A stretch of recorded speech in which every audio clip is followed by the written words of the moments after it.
എണ്ണ ഇറക്കുമതിക്കായി കൂടുതൽ പണം ചിലവഴിക്കുന്ന രാജ്യങ്ങളിൽ ഒന്നാണ് നമ്മുടെ ഇന്ത്യ. കോടാനുകോടി രൂപയാണ് ഈ എണ്ണയ്ക്കായി നമ്മൾ വിനിയോഗിക്കുന്നത്. ഡോളറിന്റെ എതിരെ ഇന്ത്യയുടെ രൂപയുടെ മൂല്യം തകർന്നു എന്ന് വിലപിക്കുന്നവർ ആദ്യം മനസ്സിലാക്കേണ്ടത് ഈ എണ്ണ ഇടപാടിന് വേണ്ടി തന്നെ വലിയ തുകയാണ് ഡോളറിലേക്ക് കൺവേർട്ട് ചെയ്യുന്നത്. അതുകൊണ്ട് തന്നെയാണ് ഡോളറിന്റെ മൂല്യം ഉയർന്നു നിൽക്കുന്നത്. എണ്ണയുടെ വിലയുടെ അത് വാങ്ങുന്നത് മൂലം ഇന്ത്യൻ രൂപയുടെ മൂല്യം തകർന്നു നിൽക്കുന്ന ഒരു സാഹചര്യം. എണ്ണ വാങ്ങൽ നിർത്തി എല്ലാം തീരും, പക്ഷെ എണ്ണ വാങ്ങൽ നമുക്ക് നിർത്താൻ കഴിയില്ല. 140 കോടി ജനത്തിന് അനിവാര്യമായ ഒരു ഘടകമാണ് ക്രൂഡ് ഓയിലും പെട്രോളും ഡീസലും മറ്റുള്ള എണ്ണകളും എല്ലാം തന്നെ.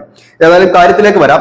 PV നരസിംഹറാവു ഇരിക്കുന്ന കാലത്ത് ഒരു പദ്ധതി നമ്മുടെ രാജ്യത്ത് കൊണ്ടുവന്നിരുന്നു. അതായത് ഇനി മുതൽ നമ്മൾ പാരമ്പര്യേതര ഊർജ്ജ സ്രോതസ്സുകൾ ഉപയോഗപ്പെടുത്തണം. കാരണം ഈ എണ്ണയുടെ ഈ വാങ്ങലുകൾ നമുക്ക് വലിയ നഷ്ടമാണ് വരുത്തി വെക്കുന്നത്. പക്ഷെ അന്നു മുതൽ തന്നെ വിവിധ സംസ്ഥാനങ്ങൾക്ക് അതിനുള്ള പ്ലാനും പദ്ധതിയും ഒക്കെ ഈ സർക്കാരുകൾ, കേന്ദ്ര സർക്കാരുകൾ നൽകിയിരുന്നു. അത് പദ്ധതി പ്രകാരം അന്ന് തമിഴ്നാട് കാറ്റാടി യന്ത്രങ്ങൾ സ്ഥാപിച്ചുകൊണ്ട് കാറ്റാടിയിൽ നിന്നും വൈദ്യുതി ഉൽപ്പാദിപ്പിക്കുന്ന പദ്ധതിയായിരുന്നു. അത് അവർ ഏറെക്കുറെ വിജയകരമായി പൂർത്തിയാക്കുകയും ഇപ്പോൾ അവിടെ നിന്ന് കാറ്റിൽ നിന്ന് വൈദ്യുതി ഉൽപ്പാദിപ്പിക്കുന്ന പദ്ധതികൾ അവർ നടപ്പാക്കുകയും ചെയ്തിരുന്നു.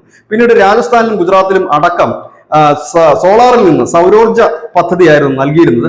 അത് ശ്രീ നരേന്ദ്രമോദി മുഖ്യമന്ത്രി ആയിരിക്കുന്ന കാലത്ത് തന്നെ അത്തരം വൈദ്യുതി കൂടുതലായി ഉൽപ്പാദിപ്പിക്കുകയും അത് മറ്റു സംസ്ഥാനങ്ങൾക്ക് വിറ്റഴിക്കുകയും ചെയ്തിരുന്നു.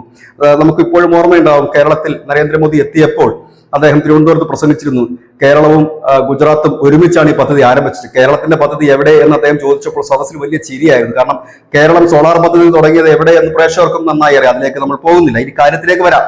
ഏതായാലും ലോകത്ത് തന്നെ ഞെട്ടിച്ചുകൊണ്ട് മഹാരാഷ്ട്ര മുഖ്യമന്ത്രി ദേവേന്ദ്ര ഫഡ്നാവിസ് ഒരു വമ്പൻ നീക്കം നടത്തിയിരിക്കുന്നു. ഒരു മാസം 45,911 സോളാർ പമ്പ് സെറ്റുകൾ. നമുക്കറിയാം, മഹാരാഷ്ട്ര കർഷകർ ഏറെയുള്ള ഒരു സംസ്ഥാനമാണ്. കാർഷിക ആവശ്യങ്ങൾക്ക് വലിയ രീതിയിൽ തന്നെ വൈദ്യുതി ചെലവ് കർഷകർക്ക് വരുന്ന ഒരു സംസ്ഥാനമാണ്.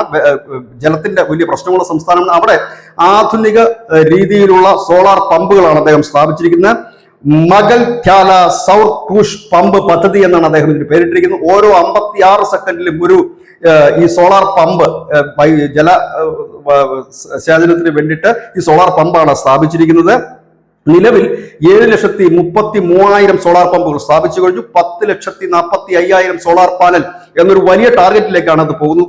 ഒരു മാസം തന്നെ 45,911 പമ്പ് സെറ്റുകൾ, അതായത് ഓരോ 56 സെക്കൻഡിലും ഒരു കർഷകന് ഒരു സോളാർ പമ്പ് വെച്ചാണ് നൽകുന്നത്. ഇതുമൂലം കർഷകർക്ക് അവരുടെ വൈദ്യുതി ചെലവ് പൂർണ്ണമായി തന്നെ ഇല്ലാതായി. അതായത് സീറോ വൈദ്യുതി ചാർജാണ് ഇപ്പോൾ ഉള്ളത്. അത് തന്നെ വലിയ ആശ്വാസമാണ് കർഷകർക്കുള്ളത്. അതുപോലെ തന്നെ ആധുനിക പമ്പുകൾ ആയതുകൊണ്ട് തന്നെ വരൾച്ച സാധ്യതയുള്ള ഇടങ്ങളിൽ പോലും ദൂരെ നിന്നൊക്കെ ഈ വെള്ളം, ജലസേചനം തടസ്സമില്ലാതെ കൊണ്ടുവരുവാനും കഴിയും. ഒപ്പം തന്നെ ഈ കറണ്ട് കട്ട് ഇല്ലെങ്കിൽ ഫീഡറിൽ ഉണ്ടാകുന്ന തകരാറുകൾ, ട്രാൻസ്ഫോമറിൽ ഉണ്ടാകുന്ന തകരാറുകൾ, ഇവയെക്കുറിച്ചൊന്നും കർഷകർക്ക് ഇനി ചിന്തിക്കേണ്ടതായിട്ടുള്ള ആവശ്യവുമില്ല. ഏതായാലും ഇതുവരെ ഈ പമ്പുകൾ സ്ഥാപിച്ചത് മൂലം തന്നെ കർഷകർക്ക് ലാഭം വന്നത് 1,257 കോടി രൂപയാണ്. അതായത് ജലസേചനത്തിന്റെ ചാർജ്, ഇലക്ട്രിസിറ്റി ചാർജ്, ഇതെല്ലാം ഉൾപ്പെടെ അതൊരു വലിയ പദ്ധതി. ഇത് ലോക റെക്കോർഡിന് ഇപ്പോൾ ഫഡ്നാവിസിനെ ആക്കി മാറ്റിക്കഴിഞ്ഞിരിക്കുന്നു. അടുത്ത് തന്നെ ലോക റെക്കോർഡിന്റെ ഒരു പ്രഖ്യാപനം ഉണ്ടാകാനുള്ള സാധ്യതകൾ വളരെ കൂടുതലാണ്. അതിനുള്ള നീക്കങ്ങൾ മഹാരാഷ്ട്ര സർക്കാർ തുടങ്ങിക്കഴിഞ്ഞിരിക്കുന്നു. അതായത് ലോക ചരിത്രത്തിൽ തന്നെ ആദ്യമായി സോളാർ പമ്പുകൾ സ്ഥാപിച്ചുകൊണ്ട് കർഷകർക്ക് വലിയ ആശ്വാസം നൽകിക്കൊണ്ട് വലിയ മുന്നേറ്റം തന്നെ നടത്തിയിരിക്കുന്നു എന്നുള്ളത് തന്നെയാണ് രാജ്യം ഒരുമിച്ച് നിന്ന് കൈയടിക്കുന്ന ഒരു വമ്പൻ നീക്കം എന്ന് തന്നെ ഇതിനെ പറയാം. News desk Malayalam.